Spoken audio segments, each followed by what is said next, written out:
Hello everyone, are we live from Norway? I hope so. This is our first live stream in a decade actually. I think the last one, I can't even remember when that was. But here we are in live from the Oslo Film Studio with the VJUS team. We have, the whole team actually. Also Kim behind here doing the sound. Hello. So in this live stream, we are going to talk a little bit about the year, of course, since it's end of the year. And also we have some contests, some prizes. And also we're going to talk about the gear we ended up using this year and what kind of gear we like the most, what we're going to use next year. And also, just talk about projects. And also send in your questions. That's the cool thing with live stream. We can send in questions. Yep. So we want lots of questions. Lots of questions. Yeah. And if you guys can't hear me, comment below. It takes a lot of technology to do this. We have a lot of cameras, like we have the wide angle, that's a Blackmagic, what do you call that camera again, Morten? That's a Studio Mini G2. Yeah. It's like this big. It's a small camera. And we have a shot of us two, Morten, that's the Blackmagic 6K Pro. Then we have a close-up of me, that's actually the EVA 1, Panasonic EVA 1, still using that. And then the C300 on our guests sitting here. Let's just see that we are live. Can someone comment? Or do we have any comments already? Yeah, we have Luontu Films, which says, nice setup. Yeah, Luontu Films. Hello, hello. Where are you from? Please comment. So today you guys can win stuff. And we have everything from the small rig RC60B lamp. We have the Andyax Creator Toolkit, the one we made with small rig. And also, my favorites, this DVD. I directed this feature film in 2011. It's a horse movie, but I think you will like it still. And it's a Blu-ray, not DVD. It's a Blu-ray. So stay tuned. Don't leave this live stream because you can win this stuff. Let's just go through who we are here today. We have Morten, who's doing the camera angles. Yeah, I started learning OBS and stuff at lunchtime, like 4 hours ago. So this will go as it goes. Yeah. But the most important thing is that we are able to answer people's questions. And that you can hear us, and that we look professional, because we try to look professional on YouTube, and this is the real us. So let's see if we are actually professional. Yeah. Thomas commented. Yeah, we already have a few comments, Yeah. actually. We have Jeremy Pitt from Ukraine. Jeremy Pitt, hello. That's awesome to have someone from Ukraine. We have Thomas, our good friend. Thomas Leipold, the composer. You're actually bringing up the comments. Hey guys, can you see this? There's comments down here. Oh, here. That's Thomas, do you remember him? And we have Lucky Productions. Yeah, it's great to have people on board. Yeah. So I think you, Anders, have something planned. Yeah, so one thing is the contest. Also, we're talking about the gear. Because we do receive a lot of gear when you have a YouTube channel, you receive a lot of gear. We say no sometimes because we can't have everything, and things we don't think we're going to use, we don't say yes to. So we're going to show what we ended up actually using a lot this year, and what we think we're going to use a lot next year. And we also have here with us this Matthias, and he's doing a lot of cinematography. So I bet you have some ideas on what's the best camera this year. Yeah, I do. Don't reveal it yet. No. Maria, since you are doing mostly post-production, we also are including the best software or best part of a software. Yeah. Yeah. Yeah. So we'll come back to that. Emma is here, of course. Hi. Hi. Why are you sitting on YouTube watching? I'm checking that the live goes well. Great. And so far it goes well? So far, so good. Yeah. Great. And then Kim, he's behind here doing the sound. So actually one of the questions today is about Kim. So if you know him, that's going to be an advantage. Oh, well, no, forget what I said. It's not an advantage. We have actually a few more people checking in here from all over the world. We have Astro from India. Astro from India, hello. We have Ibn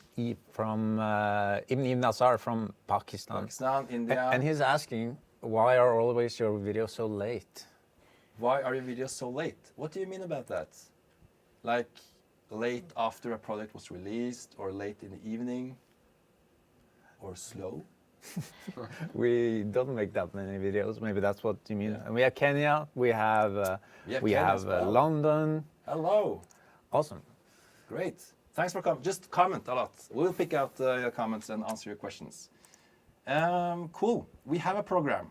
We'll try to follow that. You know, we talk a lot here. So, I was thinking firstly that let's just look at a little recap of the first half of the year, what we've done on YouTube. So it's easy for us to talk about, you know, equipment and the projects we've done. So let's say if the technology works here now, and we can play back the recap. It's about 5 minutes, so don't leave, please.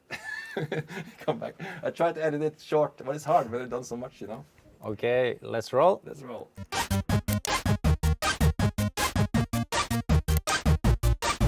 We're shooting an event and I need you to capture everything. Can you do that?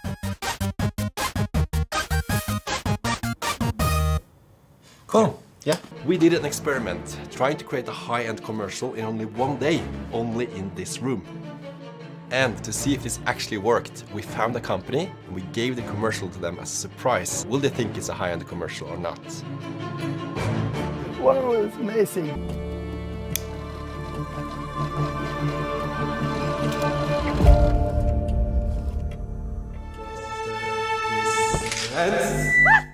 Emma, what are you doing here? No, I was just working.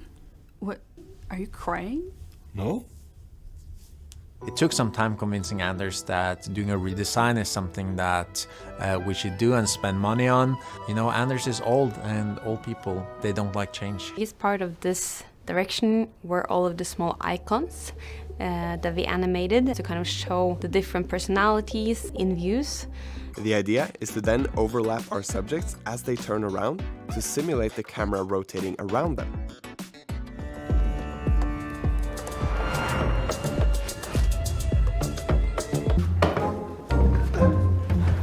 Even though we run a production company with 8 employees, the steps we're going to talk about can relate to solo filmmakers as well. Hope you enjoy. A lot of you guys have been asking us to talk more about editing, so today that is exactly what we're gonna do. Choose a direction and just commit to that, at least in the beginning. You don't have to make good decisions. You just have to start making some decisions. We also have the green kind of look here to create this gritty, what was I call it? Gritty? Gritty? No, we want to create this gritty look with having a little bit green color in the scene as well to make it a little bit more alive and vivid. And the worst thing that can happen if you ask someone to ask if they want to join your film project is that you get a no. Well, I know it's scary, it is scary, but you have to go out from the comfort zone and into the development zone.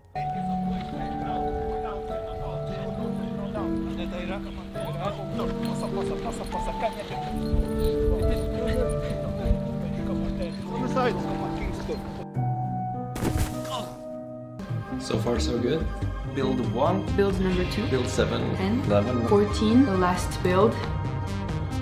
Oh, crashed. No. And yeah, I mean, that's a major difference. This is really interesting. Aaron. Oh, hi Anders. Have you come to see my idea for the sci-fi set? I mean, look at it. It's super simple. I think it'll probably only take about 2 weeks. Okay, you have 2 weeks. Okay? Just 2 weeks. Okay, let's go.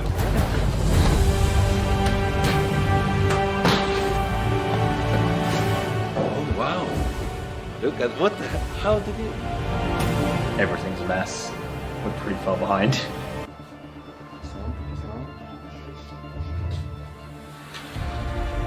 Oh, it works.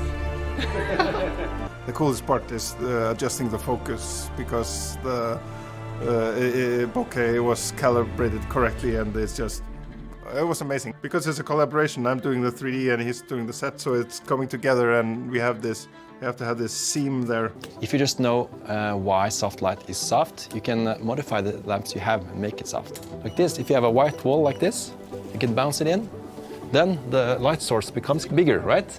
And then you can get a softer light on your face. So the only thing the audience sees is what you show them. So how the audience interprets the story has a lot to do with the cinematography. How can we make me more suspicious using another camera angle? Now look at this shot, for instance. How does that feel compared to the other one? What if I told you there's another way to do visual production which only costs a fraction of what's typical with visual production equipment? And it's even faster to calibrate, requires less crew, and a smaller setup. It has actually worked pretty well. Yeah. It might actually be so good that we are using it for a big project for a client this year. Okay, it's one day until the shoot and we're getting so close now. Props and location tells a lot about the characters in the movie. So Kim managed to get them for free. The red paneling is like an old Norwegian barn, so that's why that's sort of like that. Yeah, and, let's get this show on the road. Let's get this show on the road. Anders? I tracked it in SynthEyes, and then I added a mailbox which I had modeled in Blender. So that was a very quick overview of how we sold the VFX work for this project. That was a lot of projects. And that was just before summer. Yeah, until July or something. July. Yeah. We made a lot of videos the first 3 months of the year, I think. Yeah. Too. Yeah, and big projects like the Sci-Fi Street and stuff. Yeah. I saw a comment here. We had Love the Matata video. So thanks. It's yeah, it's always fun to shoot with Matata. Yeah. And I know that Maria, you also have you been dancing with them? No. No? Maybe one day. Yeah. I've danced with Alejandra, which has also been on the channel, and we made some stuff for her, but not Matata yet. Maybe next year. What's your guys' favorite video from before summer, as you can see here in the recap? I think the music video with I don't remember his name. Oh, the country. Yeah. Country music video. Yeah, the country music video. Yeah, that was that was quite fun. It was fun to since I was behind the scenes, and I used 4D. The first time we used the 4D for YouTube video. It was fun to play around with 4D to get some cool behind-the-scenes shots. Actually, I think, yeah, it almost looks too good for a YouTube video, like the behind-the-scenes on the country music video, because it's almost look like a commercial, which is not always so good when you want to show behind-the-scenes. So you're too good, Matthias, to film behind-the-scenes. What about you, Maria? The one I have been the most involved with was the editing video that I made. So I feel like that's the one I have the most thoughts about. But that was very fun. I feel like I think that's the most viewed video probably of this year. One of the most viewed videos, the editing video, or both of the ones you mentioned. But when I'm not in the video, it goes to more views. When I had paternity leave, VJUS won the first prize. Like I should not be here. But I was really glad that it went well, because I was a little bit afraid, you know, because there are sometimes hate comments on YouTube. I was afraid that, you know, in a man-dominated field, like filmmaking is still like, there's a lot of men doing this, and I was afraid that people will comment because, oh, look at me, I give you tips and I'm professional. But it went so well. I'm so glad. That's because we have the best audience. Yeah. Best audience. Did you hear that? Oh, we have a lot of comments. we do have a lot of comments. We have, it seems like everyone watching is from a different country. We have everything from, we have South Korea, we have South Sudan. We have Belgium, we have Greece, we have, it's amazing. People are watching from all around. Great. Add your country, because then we can see, it's fun to see where you're from. Like South Korea, I can't remember anyone commenting like there.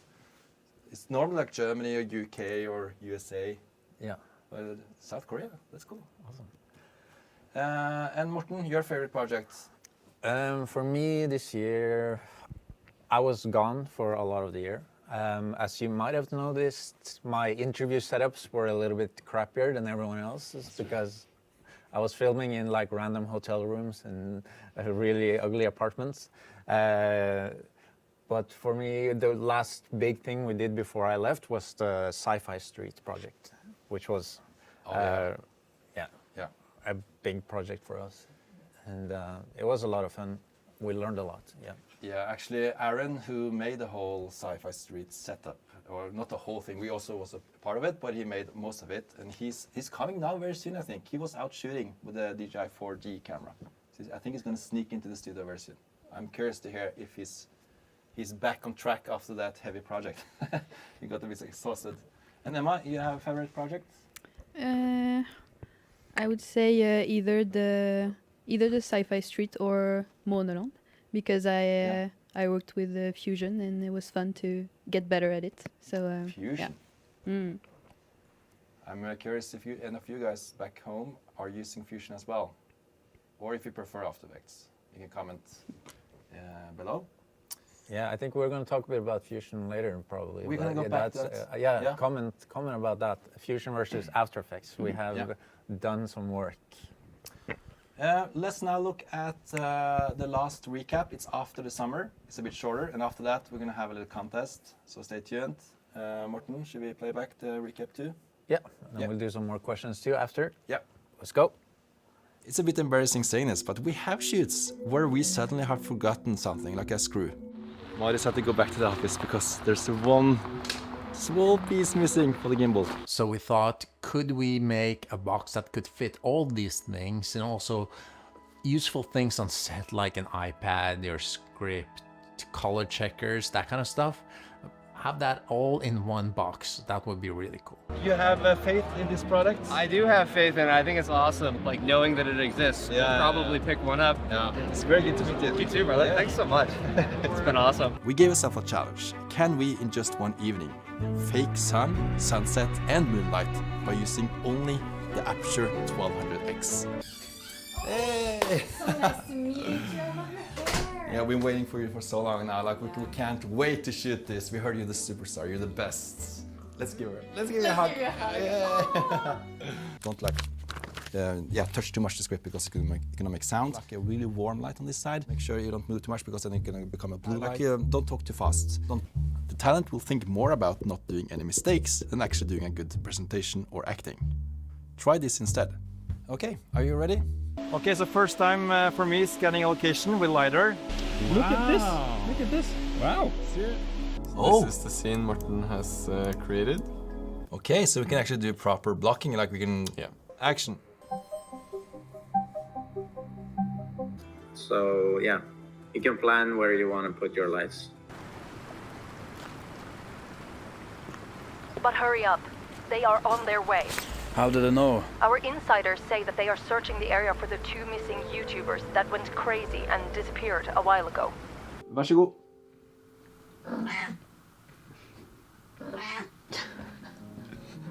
Okay, det går ikke. Kutt. Sorry, vi hadde katt her. And then we just needed a monster. Yeah. So, Morten. Okay. Here you go. And, hey, okay. And, whoop. Okay.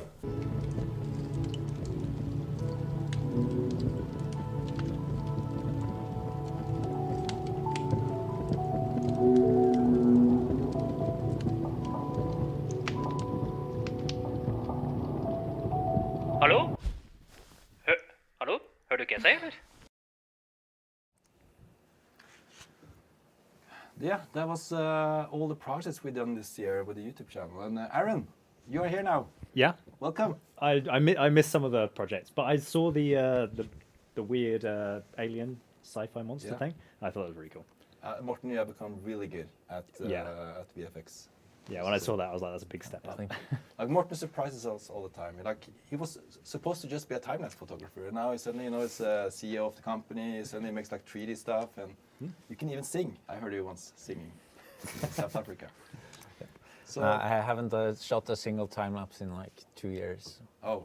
But I've exported out the video and uploaded it as unlisted last week. Oh. So I'll be publishing in January probably. Okay, so nice. Stay tuned. And if you guys don't know, Morten has a time-lapse channel, Morten Rustad, a lot of beautiful time-lapses. He spent a whole year in South America just for a 7-minute time-lapse. So check that out. Anyway, should we answer some comments? Yeah, more comments. Because we have some good questions here, which I was wondering if you wanted to answer. We had one from Sam from Belgium. He can't see the whole comment here. Yeah. I should fix that. What AI tools do you use in your workflow? Yeah, actually, I used one today, even, but it's just mainly for the draft of the video, like making the how to say it, the heavy work in kind of the process of developing something. So I used some AI voice today from Artlist just to get a test voice before we do the real voice. So AI voice on Artlist at least. Have you guys done any AI? AI, what's it called? Adobe Enhance, like audio. It's like Adobe Podcast or what it's called. Yeah. I think it's in Premiere now as well. Oh, is it? I know you're DaVinci. Yeah, I think it's built into Premiere though. I discovered a really cool AI tool the other day, which is called Switchlight, and it makes it possible to relight a face. Or a whole person or anything. It's like, you know, in DaVinci Resolve you have the relight feature, and just talk. But it's like 1,000 times better, and you can import it into like Blender, and you can relight things. So I think it's so good. We are gonna make a video about it. Yeah. And you, Maria, you do post-production and the AI tools? I was thinking about the voice enhance, but also the generative fill in Photoshop. We use quite a lot. If you guys haven't seen, we made a video about expanding the set with AI in Photoshop. And even in the Matata music video, we show how, because Matata, they wanted to go to northern Norway to get all the mountains, but we did not have the budget for that. So we added the mountains in post. So check out the video. It's called you'll find it. It was from March or something, April on the channel. Yeah, April probably. One that I used was in the Moonland project. I took photos of the set before anything was painted, just for the space, and then you can sketch on with like, oh, I want red here, I want yellow here, and then feed it back into Midjourney, and then it will like put it on nicely, so it's not just a crappy scribble, and it will like fill in the walls the right color and stuff, and like feeding in still photos or like iPhone photos into Midjourney to guide it is like quite useful. What was that called? It's just in Midjourney. You can drag like photos in that you've edited just with a crappy brush. Yeah. It's crazy, like so many AI tools now. And so to sum up, we mainly use it for maybe some pre-production sometimes. You can ask ChatGPT for some research, I don't know, like figuring out things. And also maybe subtitling. Yeah, I used it for subtitling yesterday. So. Yeah, subtitles, things that takes time. And also a temporary voiceover, if you need that for the edit before you do the real voiceover, and generate fill. I think generally we are using it just like as better versions of tool that we were already using before. We're using very little, except for generative fill, we're using very little generative AI. We're using just like better voice isolators and better tools in general. So at the moment it's not this, for us, this huge revolution other than just like improved tools. Yeah. And we have some comments. The guy, Jeremy, I use DaVinci Isolation. Is that the sound isolation? Yeah, voice isolation. Yeah. I think it's pretty decent, but on a lower setting. But I do use it quite a lot. Yeah. So DaVinci has some stuff. Cool. Let's do a contest now. So, because we have 3 prizes here, as I mentioned in the beginning, we have a Blu-ray of the feature film I made in 2011. It's still the plastic around, so it's not opened. It can be worth a lot in the future. We have the RC60B, the small rig lamp, and the Andyax toolbox, small rig, which we made with small rig. It's a collaboration. So yeah. So let's start with which one should we start with? Which should we do the small rig lamp? Yeah. Yeah. This is a lamp we used in the 48 hours challenge. Do you guys remember that one? That was the previous year. Let's just recap how that went, the 48-hour challenge. Oh, it's fine. Yeah. Do you remember? Team won. I was there for like the briefest amount of time. Morten did all the work. But I can claim my prize that I was part of that. And Uni Maria, of course. Thank you. Yeah. It was a knockout victory for Team Eastsiders, for those who remember. Yeah, anyway. No, but it's like either you create things No, I just want to say, like you are, you did an amazing job, and but you got so tired. Like Kim and I, we had a really good time. We enjoyed the process, you know, and that's really important. Yeah. But nevertheless, we have a gift here. So the question is, if the first one, no, not the first one. You guys probably remember in our videos that Kim lost his 2 front teeth. And as I just remember, this is also a song. All I want for Christmas is my 2 front teeth. So that's pretty cool. The question is, how did he lose his teeth? The best comment, the most funny comment, will win this lamp from Small Rig. So just comment below. Why did Kim lose his 2 front teeth? We will not spoil what was actually the reason, but the most funny comment will win. What do you think happened, Matthias? Maybe he sang too loudly. He has a really good voice, so his teeth just popped out. Started vibrating. Yeah. Yeah, so just comment if you have any suggestions as to why Kim lost his teeth. Yeah. They're back now, I think, the teeth. Yeah. They grew back? Yeah. Yeah, they're back. Okay, great. So that was the first contest. I asked all of you, not you actually, Aaron, sorry, to bring one favorite equipment for 2025. It could either be equipment or software or like a part of a software to show to you guys what we really love. And Matthias, should we start with you? Yeah. One piece of equipment. So I chose this rig. A rig? Is that okay? I said one equipment, but okay. Yeah. So this is the FX3 with the small HD screen and V-mount on the back, which powers both the small HD and the camera, and with the DCO lens. And this is a pretty deadly combination. Because we are so innovative and you know, original that we bought an FX3 in 2024.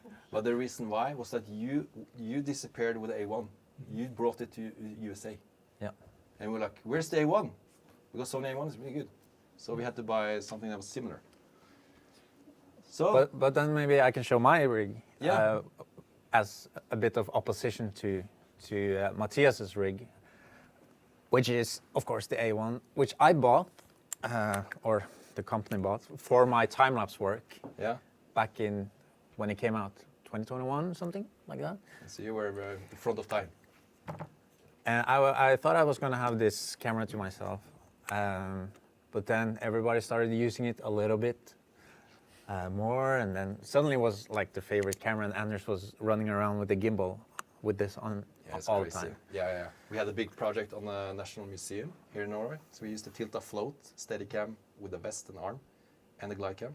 No, not the glide cam, the gimbal, Xeon gimbal, and this one on top. Perfect. But I've been using this in the US this year because I've been living there. Just this setup with the A1 and the small rig travel tripod, and it's just so nice. Been filming landscapes and stuff. And for me, I'm sorry to say it, but like 4K is not enough in 2024. But what do you think, Matthias? Like. No, I disagree. I think 4K is more than enough. I used to think resolution was everything, but now it's... That's frame rate. Yeah, that's frame rate. That's my pick. For me, the image is just so much crisper when I look at this compared to our Canon C300 or something.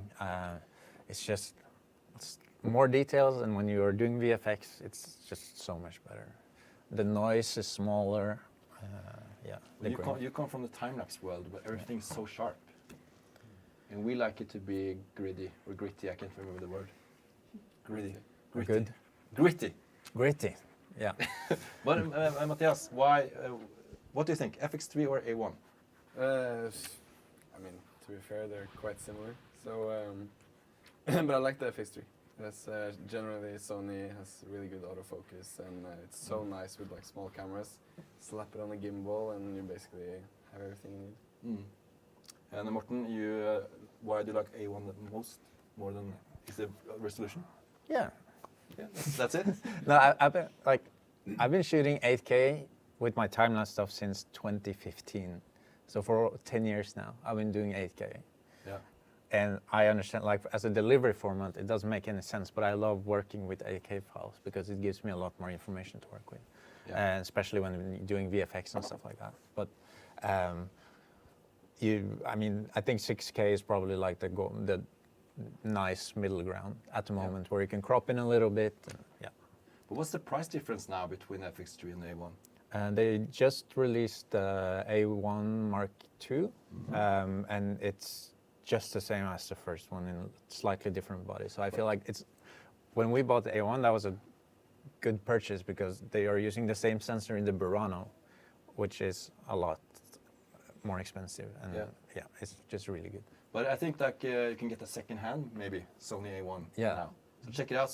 I really, that's a good buy. I think, like finding Sony A1 used, I think you can get something really good. Yeah.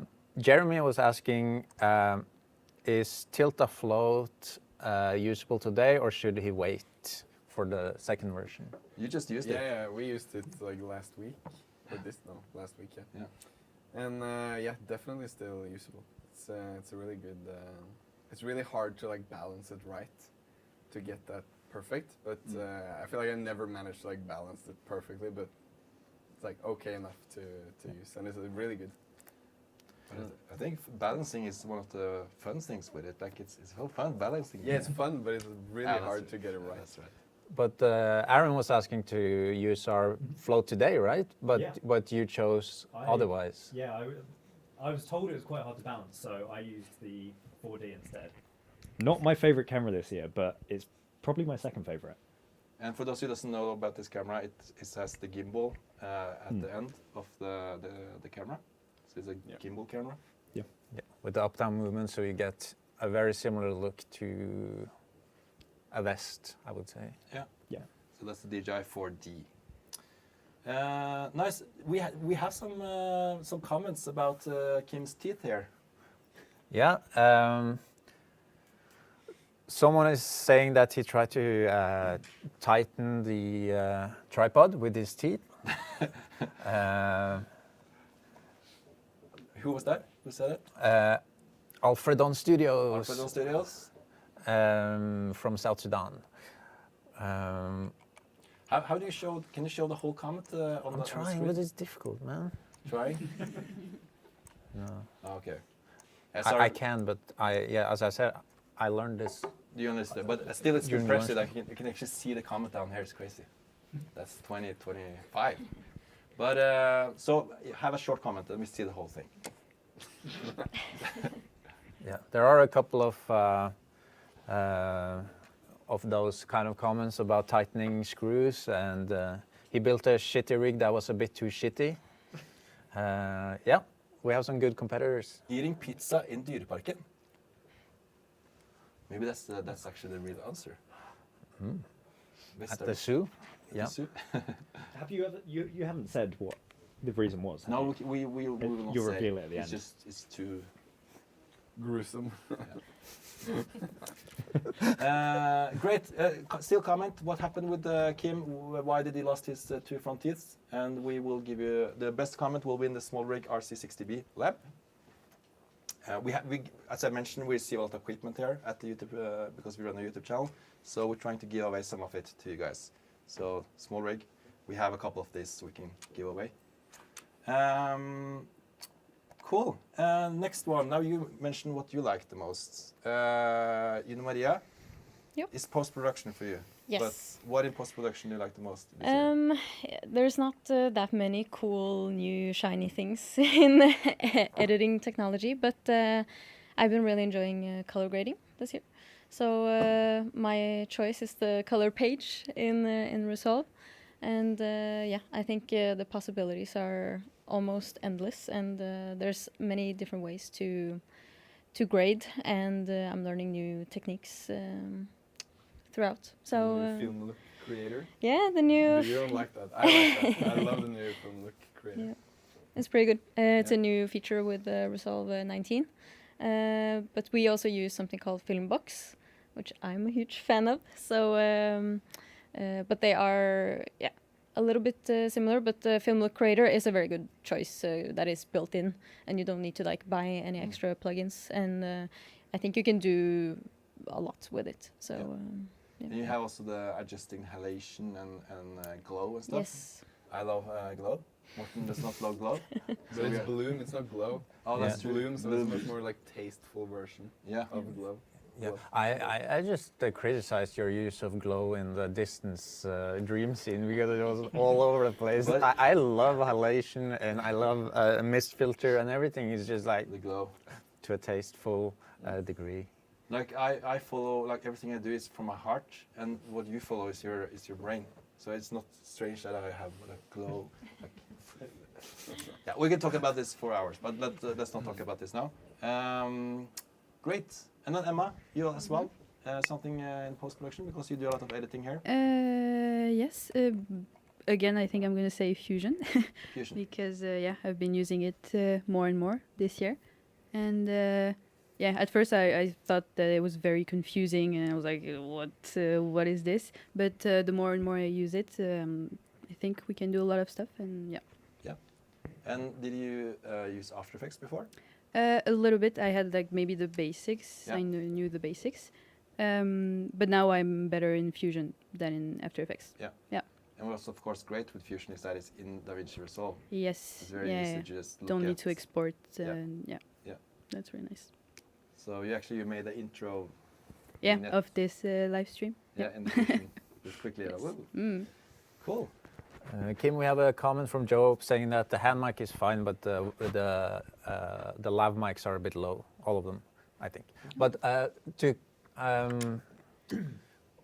continue on like Fusion, I bashed Fusion a bit in like our switching to Resolve thing because I thought compared to After Effects, I thought it was pretty crappy.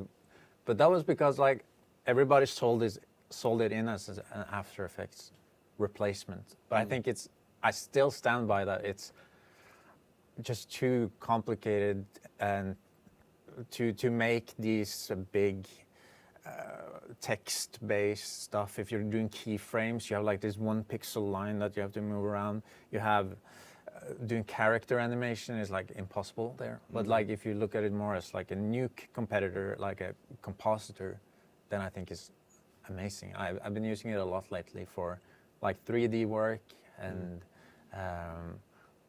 the problem with Fusion for me is that it has so few of those high-end tutorials. All of them are, you have those really great tutorials on the easy stuff, like Casey Farris, which we had on one of our videos. He's doing like great work on the basics of Fusion, but it's just not enough content on the more high-end size. And one that I have been found, I found like basically one that does good tutorials on Fusion, and that's this guy, Millolab Tut. It's like the only one I've seen that does like really high-end stuff. And there's also a new one. He's only made like a few videos. He's called Fusion Brew. He's also really good. I think he's from Norway. His accent is like really Norwegian. Then it's Sweden. Every time I'm like, oh, I find a Norwegian. Sweden. So yeah, cool. Fusion has a lot of cool things to it, but you really have to dig deep and go into Reactor and download third-party stuff. Yeah. Morten, do you think Fusion is more like heavy on the computer than After Effects? I feel like in After Effects you're able to like preview out stuff consistently, while in Fusion it just like takes every 10th frame. And the thing about the Fusion inside of Resolve is that it's much more limited in terms of RAM than the standalone version. So if you use a standalone version, use like 70% of your RAM or something, but inside of Resolve you can only use like 30. It's not those numbers, but it's something like that. So it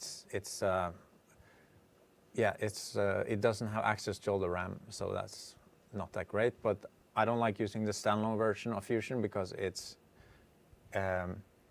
doesn't have some of the tools inside of Resolve, like some of the what's it called? Open FX that's built into Resolve. So yeah. Great. Before I reveal my favorite equipment, I think we should find a winner. Should we do it for the light? Oh, by the way, there's one who says, Michael, a glow. Is that French? This one? Yeah. A glow connoisseur. I think Emma could answer the connoisseur. It's connoisseur. What's that? It's but it's also a word in English, like a connoisseur, like an expert. Yeah. Maybe. I'm a glow expert. You're an enjoyer of glow. Lover. Yes. Yeah. Glover. Okay, let's find a winner. Let's if you read up some of the comments, Morten, and we can agree on who was the most funny. Okay, give me a minute. I'll find the best one. You know what? I'll now talk about the. Do you want me to fill the time by telling my favorite piece of gear? If you want. It's pretty interesting. I don't think any of you know. Yeah. I told Maris about it. I bought a new camera. I bought it at auction. It's the FreeFly Wave, and it shoots 4K at 422 frames per second and like 1600 frames at 1080. So that is my recent purchase, and that's my. It's not as good as the Ember, but for the price it was, it's going to be a real game changer. Have you shot any tests with it? Yeah. I have, yeah. Mainly fire tests because that's the coolest. But I'm going to do some liquid tests soon, like trying to get droplets to splash and fire each other and things. Yeah. You need a lot of light though. Like 1200 watts is not enough. Yeah. Which is insane considering you know how bright the 1200 watts are. Yeah. So you need like probably 3600 or 1200s, and then you can light things. Even like super close up? Yeah. Wow. I'm like point blanking at 1200 is not enough. Damn. Do you have any tests on your YouTube channel yet? I don't know. No. I could probably airdrop a thing to play in a bit. Yeah, well, let's look at it. Cool. But yeah, while Morten is finding the comments, I can reveal my favorite, and it's the small rig Andyax. No, it's not actually. Well, I can't say it is because we made it. So I can't. It's not allowed to say. But it is this one from. Let's zoom in. From iFootage. It's an arm. What do you call it? Magic arm. And what's so cool about it? And iFootage, they unfortunately don't get enough attention because they do a lot of they create really solid stuff. This has this quick release. So you just attach this to your gear. It could be a camera, monitor, wireless sender, whatever. Attach that to the gear, and then you can just put it in here quickly, like this, and it's tightened. Which means you can also get several of these, so that all the products or the gear is ready with one of these underneath.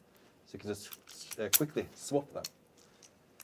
This is called the Spider Crab from iFootage. So if you need some magic arms, definitely check out this one. We got that like 5 years ago. 5 years, yeah.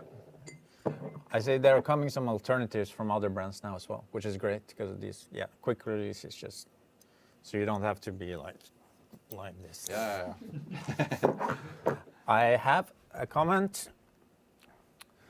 You have a comment? I have someone who had a comment, who is the winner. Oh, have you picked a winner? You told me to pick a winner. Oh, yeah, you picked a winner. Okay, that's okay. Yeah. No, pick it. Yeah, it's okay. Yeah. I lost it. You lost it. There it is. Luanto Films is the winner. He needed a flat screw to tighten a screw on a shoot. I think that's a great way to lose it. That's true. Like a flat. I get it. We had. I had some quite desperate. I mean, like fingernails and stuff. I've gone through a lot of pain on set to tighten screws. So you understand this could happen. Yeah. Was it Luanto Films, you said? Yep. Congratulations, Luanto Films. You won the RC60B.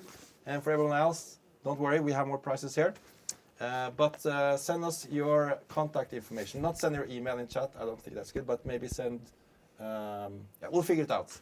Send us an email. You can find it on our profile. Send us an email, or if you have, add your email in your YouTube channel, so you can go in there and send something like that. Okay, cool. So that was the gear we used the most. Mm-hmm. I think some of you guys are wondering about the cameras. Well, we talked about FX3, we talked about the Sony A1, but what was the most used camera, Matthias, as you are the cinematographer? Most used? Is it the FX3? Yeah, it has to be the FX3. Are you sure it's like has to be? Could be the 4D. Yeah. Or what would you say was the most used camera?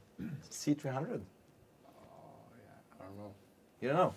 Well, like I've seen the C300 in quite a few shoots. Yeah, that's our go-to camera if we don't need like smooth movement and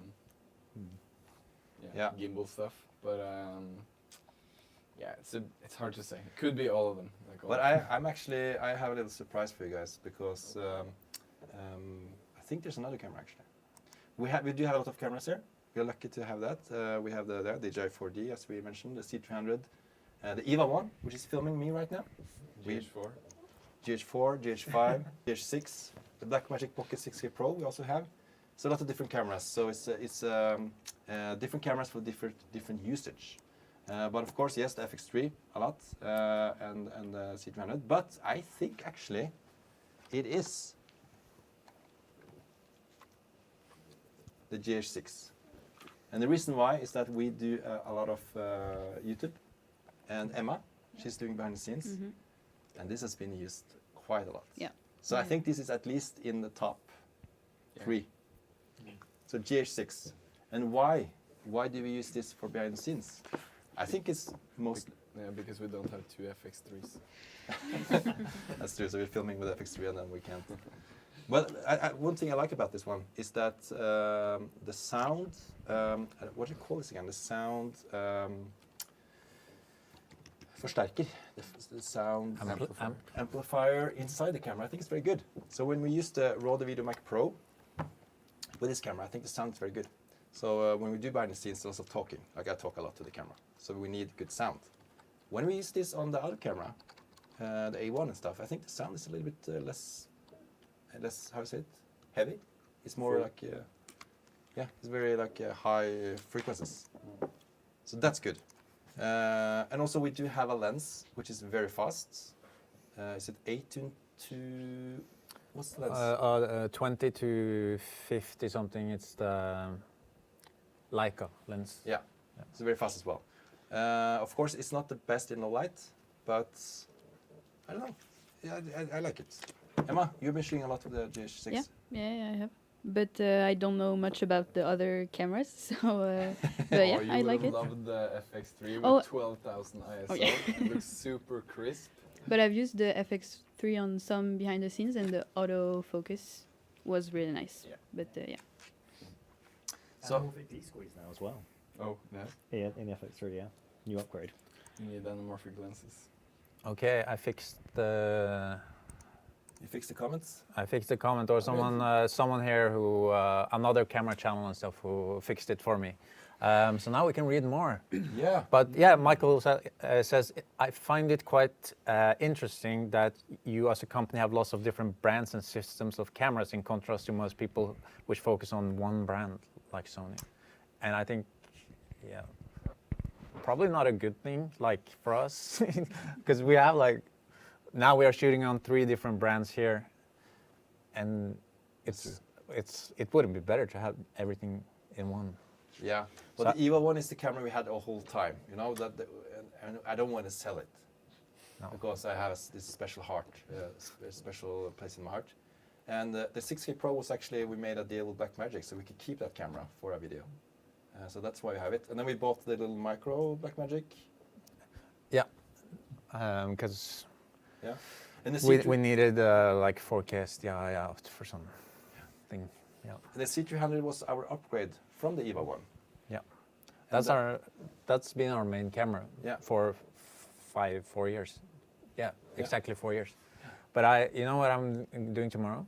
No.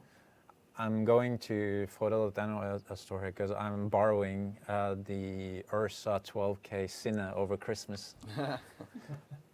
Oh. Oh. Wow. That's like.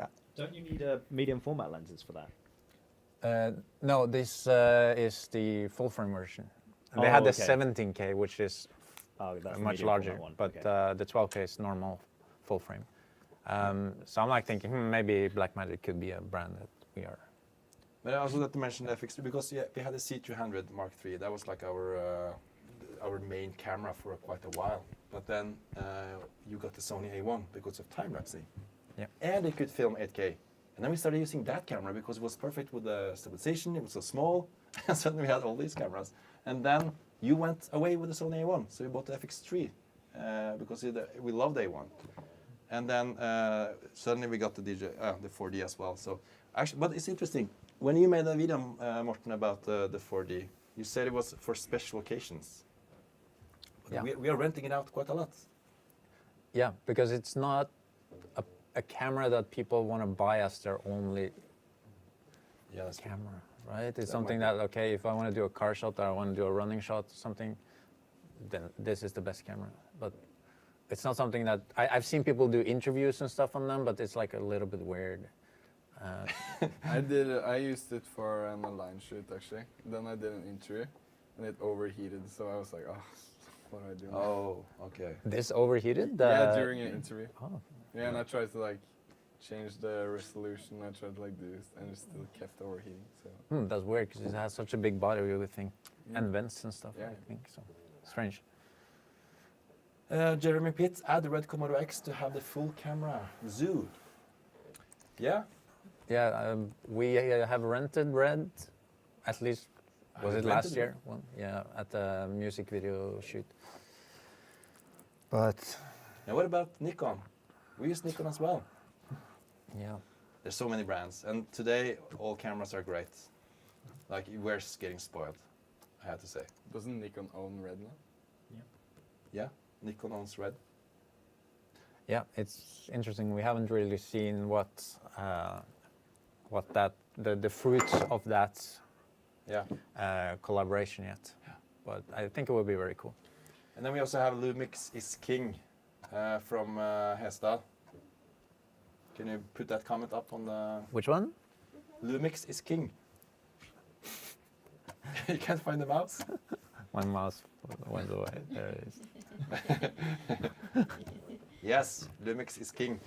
But now let's quickly now just sum up. Okay, number one, the best camera of 2025 when it comes to our cameras here. Is it? I think you had to say FX3. Yeah. Yeah. Because you did bring the A1 to America, so we can't add that. So put that on first place. Do you remember what I said when I said that you, when I was in America, you asked if, Morten, can we please buy an FX3? Because you went away with the A1. and then I said, yeah, you can do that, but we have too much stuff, so you have to sell stuff to fund it. Oh, yeah, that's true. How did that go, Anders? We tried to sell. It was Kim's responsibility.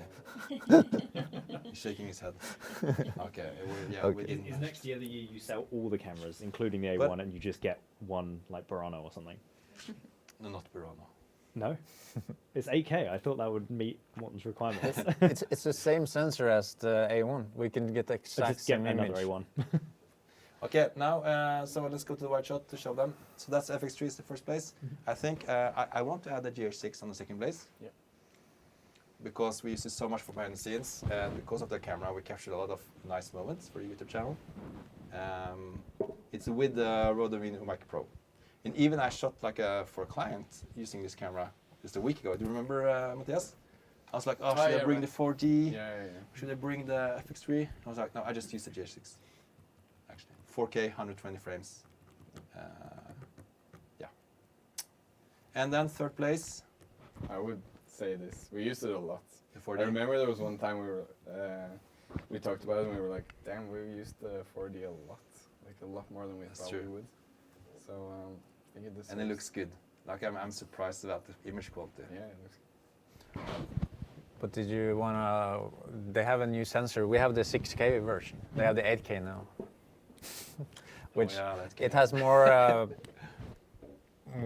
what should I say, like pixels, which is not that big of a deal. But it has better slow-mo and stuff. Because that's what I'm missing on this. Because it would be a perfect camera to have good slow-mo, but it doesn't really. So. Well, we have a really nice comment here from the logician. How do you say this again? The logician? Yeah, pinpoint his comment. There we go. GH4 is still better. And you know why? I feel like a puppet adding your comments here. No, but thank you. The reason why I say it's the best is because you can get it for almost nothing now, and you can shoot 4K. Yeah, GH4. Yeah. We are not sponsored by GH4, by the way. Cool. So we have the summing up here. FX3 number 1, Panasonic GH6 number 2, and then DJI 4D number 3. That's our rating for that. Now let's before we go to lighting, like lights we've been using the most. Let's do the second competition. Okay. Should we do the toolbox or the DVD? The DVD. So here we have a special edition, limited edition, Blu-ray of the feature film I made in 2011. It won awards. It was screened worldwide. I don't think it was screened in Kenya and South Korea, but in Sweden, in Germany, yeah. Do you think this is fun to get for anybody else except you, or? No, I think like we had Moritz. Moritz is, I know Moritz. He's in the comments. Yeah. I think he would enjoy this. If he doesn't have it already. Yeah, but never mind. So let's do a little question from the YouTube channel. Can we figure out a question people need to answer? Maybe something about the Sci-Fi Street, because I think the Sci-Fi Street needs more attention. The video. Oh, I forgot. I blacked it out. It was it was too long. No. How long did it take to build? Closest one. Oh yeah, we could. That you know, Aaron. Yes, I do. So in hours or days? I know in hours how long it took. Okay, if you guys have seen the Sci-Fi Street build we did on the YouTube channel, how many hours did Aaron spend building that Sci-Fi Street? It was a bar, restaurant, the street itself. It was a workshop, repair shop for robots. That sounds like 7 days or something. No, you don't say it. I'm just saying, just to confuse the audience. I can't actually remember it in days because my sleep schedule, because it's just pitch black in here. 7 days, that's... never mind. The ones that are closest wins. And do you remember the hours? Actually, yeah. This DVD, Blu-ray, if you guys still have Blu-ray player, Xbox or something. We have the logicians. Did we already talk sound gear with Marius? No, Marius is not here today. But sound gear we use the Zoom F6 all the time, I think. Yeah, so... Kim is nodding. Kim, can you say hi to the camera again? We have Kim sitting here doing the sound. Hello, Kim. And we already had a competition. Why did he lose his teeth on the YouTube channel? We had a winner.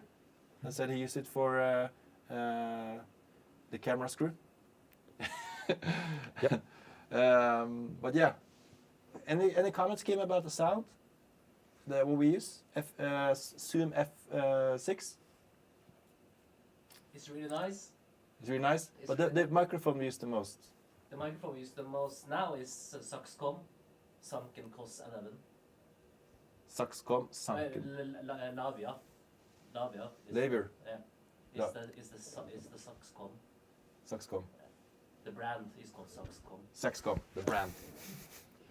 Sorry, I should know more about sound. Yeah, we don't know that much about sound. Yeah. But we have a lot of Marius's older gear, which is really high end. But as for the recorder itself, we use the F6, which is really small, can do 32-bit float.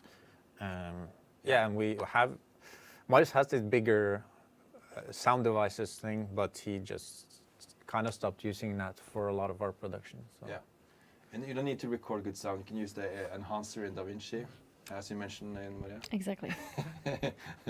No, I'm just kidding. No, good sound is important, and luckily we have Kim and we have Marius to do that. Yeah. We have some answers to the questions already. Answer in hours, guys, hours. People are quite close, I think. I don't know the answer, but we'll reveal the answer in a minute or so. Yeah, we're already over time, so... Are we over time? Wow. Okay, just quickly then. I hope you guys enjoy this, because we are talking so much. But what if we do the winner now gets this and the toolbox? Or... No, just quickly this one. Okay. Just talk about lights, we give this away, and then we end up with the toolbox. Lights, if you now can remove the cameras, we can show the lamps we've been using the most. And as you guys have seen on the channel, we have done a lot of aperture videos about lights, but it's not only aperture. We have Xeon, we have Godox, we have Small Rig. A lot of companies are making lights now. Nanlight? Nanlights, of course. And we have more brands as well. Matthias, the most, you're shooting a lot as a cinematographer here. What is the most used lamp do you think you have brought to sets? Like, we're shooting 70 projects a year, and it's all different kind of projects. You know, everything from interviews, music videos, corporate videos. Yeah, I don't think it's one specific lamp, but a specific type of lamp, which is tubes, I think. Yeah, and we do have a couple of tubes laying down here that we use a lot. Can you, some of you just bring them? Of course, we don't have all the equipment in the world, so we can't like choose. There's probably some tubes that you guys prefer, but this is the one, the Godox. Yeah, you can hold it. What's the name of it again? Does it say? And the Amran, sorry, the gray tube as well. TL60 Godox. Yeah. These are really old. Like we had them for 5 years, maybe, or 4 years, and we just used them a lot. I think they probably have better tubes out by now, but. No, but if it's been using them for a while, like it's important that thing lasts as well. Like this has been lasting for a while. We actually lost 2 of them because someone stole it from our car. We had 4, but now we have 2. And then what's inside there? Yes. These are. I don't remember the name. Do you know? It's Amaran. Something. It's Amaran tubes. PT1C. Yeah. And why do you prefer them? No, I actually prefer the big ones, but but we still use this a lot. But but these are nice because they're so small and they don't last as long. I wish they would last longer on just battery, because these last like 2 hours on full, like 100%, which is like really nice. Yeah, that's good. But yeah, they're super practical. These also have magnets, so you can just like clip them onto stuff. Yeah. And, can you clip it on the lamp, for instance, behind there? Yeah, but it's too heavy. Or is not magnetic that the lamp? The light, I think, is magnetic. Yeah, there we go. Okay. Do you see that? Yeah. So that's the Amaran lamp, and the Amaran is very affordable as well. So if you guys need a tube, a cheap tube, which works well, that we actually use a lot, it's the Amaran tube. And if you need something that's a little bit more expensive and very good, it's the Godox tubes we used a lot. And then we also have some other lamps. I asked you and Kim, because Kim is the equipment responsible person here. He said the 60X, Aperture 60X. Should we bring that here as well? Is that true, Matthias? I think you use it. No, that's the 600. Well, we can bring that as well. Just bring that one as well. Okay, we can talk about this one first. The 600X, Aperture 600X, is very convenient for all types of shoots. Yeah. Because it's like we do have the 1200X, but it's more heavy.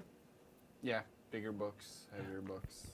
This is like But another light that I think we have, or we can talk about these first, but I was going to say the Molus 300s. Yeah. Because they are quite small, but they're really small, but they're like half the power this has. Yep. 300 watts, so they're actually really nice.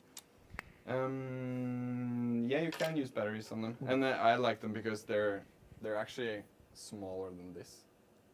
Yeah, we can show it to you guys, but first, like the 60X, V-mount batteries we can use on it. Yep. And we did just make a video about the ATC, but we haven't been using the ATC for so many projects yet, so that's why we can't show it. But this and the ATC is really expensive too, for most people. Yeah. It's not really expensive. It's like 600 bucks for 80 watt light or something, which is, I would say, it's very expensive. But you have the 60X. What are you? No, I have it here. Yeah. But yeah, so 600X Pro we used a lot for when we need some power on set, and then the 60X for spotting. You can use it on V-mount. You know, all those different where you don't need that much power. And the reason why we're choosing sometimes the 60X instead of a tube is that the 60X you can make both hard light and soft light. You just add soft particles.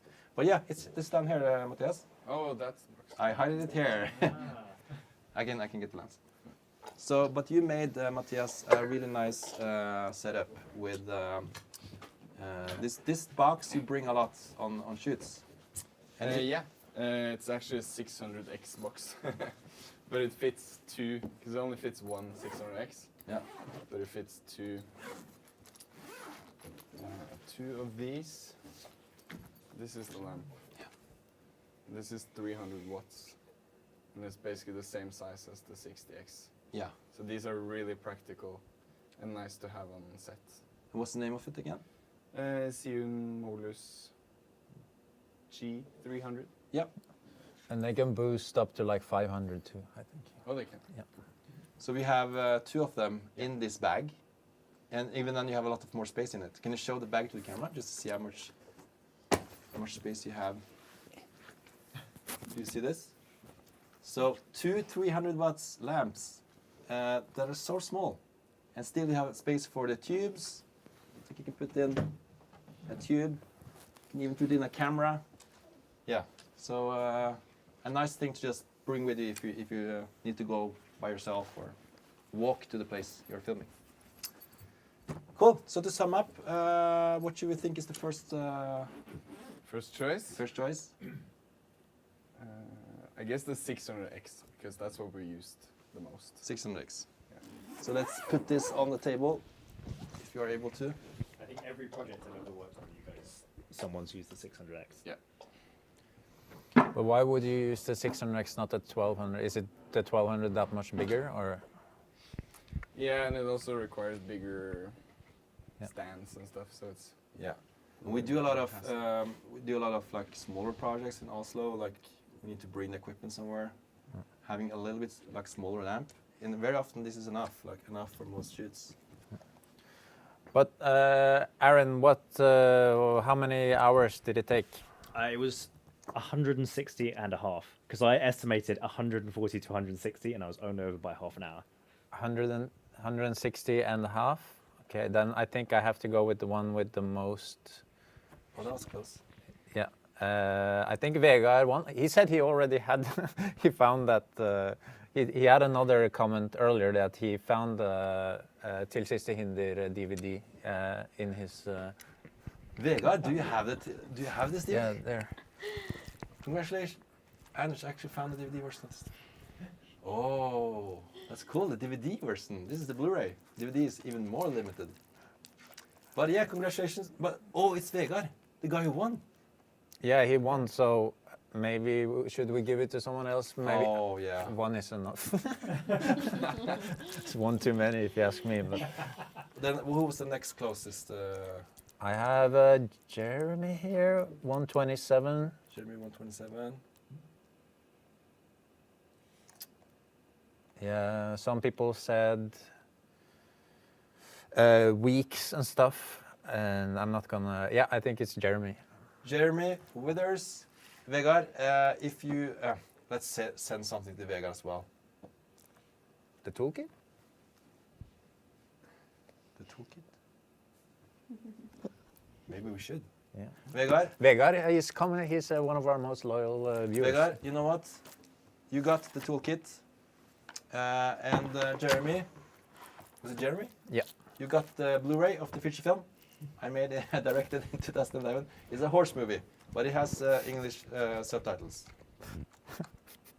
And if you don't open this because it's already like it has plastic around, it can be worth a lot in the future. When I die. I don't know. But yeah, then Vegard is the winner of this one. Yeah. Vegard, congratulations. The Andyax toolkit. Smaller toolkit is for those who doesn't know, this is a what is it? Survival kit for filmmakers. You have all the different tools in here, and it comes with it. Because sometimes Matthias forgets stuff on shoot, so we like the hex keys and stuff. And also you have a place to put your documents, the iPad, and yeah, you can customize it as you want, and you get a lot of stuff. Check out, there's a link in the description to read more about this. I think this is like $89 right now, and you get all these things with it. So I think a lot of people didn't understand that the point is that you're going to customize it and put your own stuff inside as well, not just this. Yeah.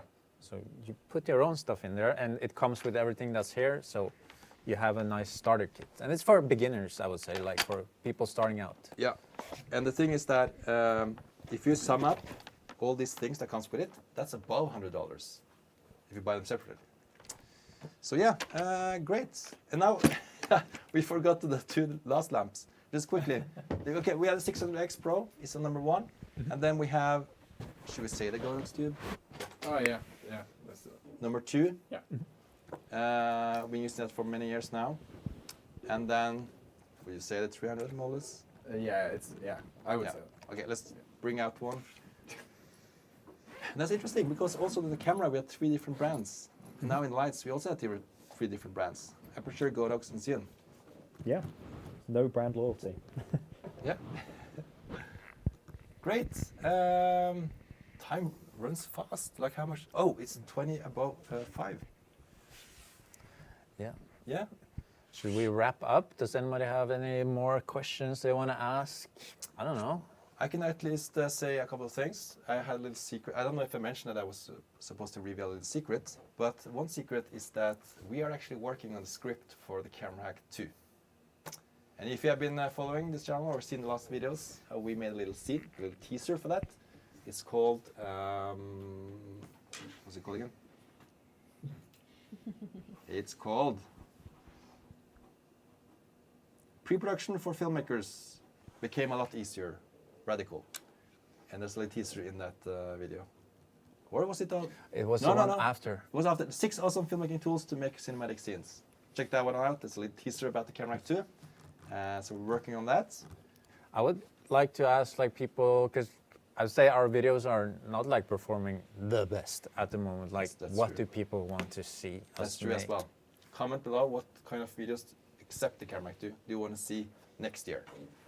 Because it seems so difficult. Like the Sci-Fi Street was our biggest project. Aaron spent 156, yeah, and the rest of us probably combined spent a similar amount of time. And I'm like, it didn't perform that well. Like people, those. Moonland was more work, and also didn't perform as well. But then I don't know what's happening behind the scenes with that. Whereas I guess you guys might see a bit more behind the scenes of how. Yeah. The show's doing. I mean, yeah, if you guys have any like ideas for YouTube videos we should make, how to make Andyax go viral again. It's like a make Andyax great again. make Andyax great again. That should be a group fighting for no, but it's interesting because I made like the video I made about how to stay happy as a creator. That's maybe the least viewed video, and I felt like that was an important video. My advice to stay happy as a creator.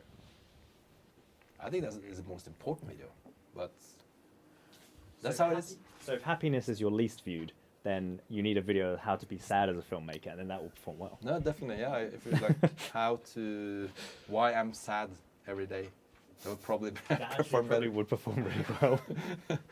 Yeah. Maybe we are just too happy. I don't know. I really liked your video last year where you did the 4 scenes for the gimbal.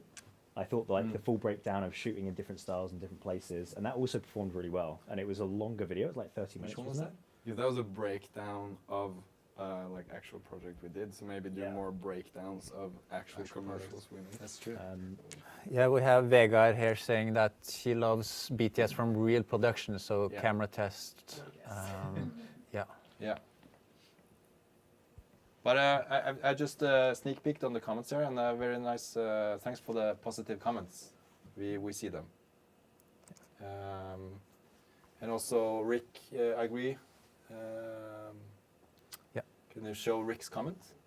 Yeah, he says, I agree the BTS videos are closest to being there in person. So more from real production. It's sometimes a little bit difficult with real production because it's like with a client and like it can sometimes be a bit hard to manage being like a funny YouTube video, but also like dead serious people that are like really good at making videos at the same time. We could do the breakdowns after, because that's one of my things that I feel like we don't need as much footage from, or like footage, but not maybe as much talking on set.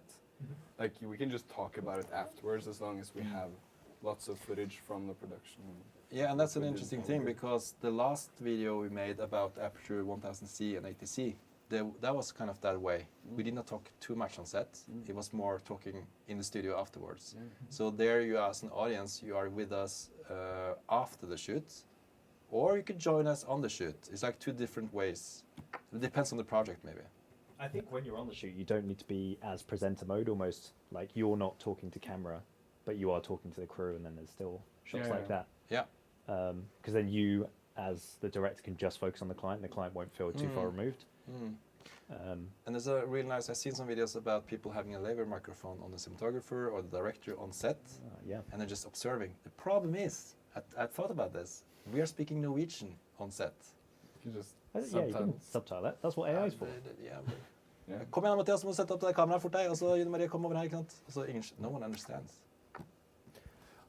But yeah, Jeremy and Morris is saying that they want more making a film production company, making a film production. Yeah, and yeah, I think we just ran out of ideas of what to make more because now it's like it's not that much different now from last year. Yeah, yeah, we were like the first 5 years is like real developing, you know, or you are in the development years. So a lot of things are happening when you're in the first 5 years. But now we're so stable. I wonder if one thing that I feel like you guys have not really touched on was like acquiring new clients. So that was the one thing that I was like could be useful for making a film company that fits in that sort of thread. But we don't do that. People are coming back. Coming back, yeah. So we can't. Yeah, I guess. No, but of course you need to. But be a little you bit. still pitch projects even if they come to you, do you not? Like the process of here's the ideas. Like you're having to still push. It's not like they just give you a shot list and you turn up and shoot it.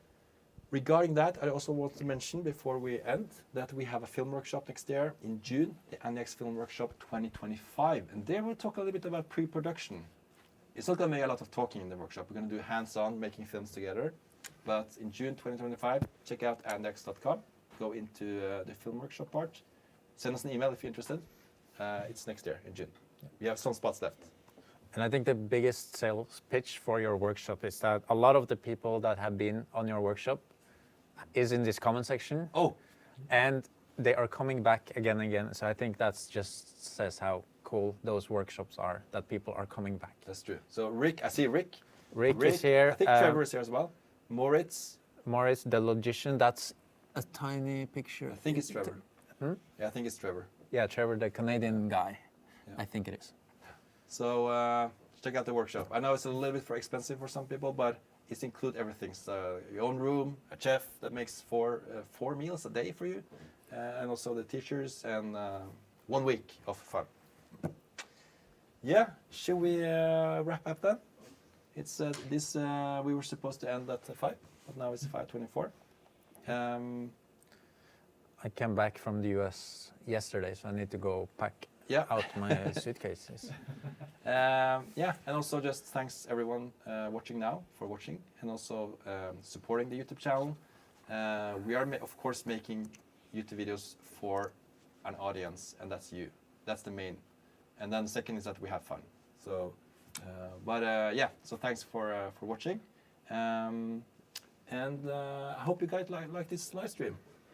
And thanks to you guys for staying over time here at the office to join. And just one last thing, Jeremy Withers and Vegard, please send us your email. Yeah. Contact us so we can send you your stuff. Okay? Yeah. Shall we say that's it? Oh, Chadwin, I remember him. I just want to mention one thing. Sorry, I'm talking a lot. Chadwin Smith, we did a thing called Filmmakers World Cup. You remember that, Morten? Yeah. And Chadwin got one of the top scores. Should we bring that back? Filmmakers World Cup. Comment. Okay, should we stop now, Anders? We'd love to see more streams. Erik. Yes, more streams. Let's try. Yeah, we can do that. We know how to do it now. I know how to use OBS now. And thanks, Kim, for doing the sound. And thanks, everyone here, to joining. And Merry Christmas. Should we say it at the same time? Yep. Merry Christmas. Okay. 3, 2, 1. Merry Christmas. Happy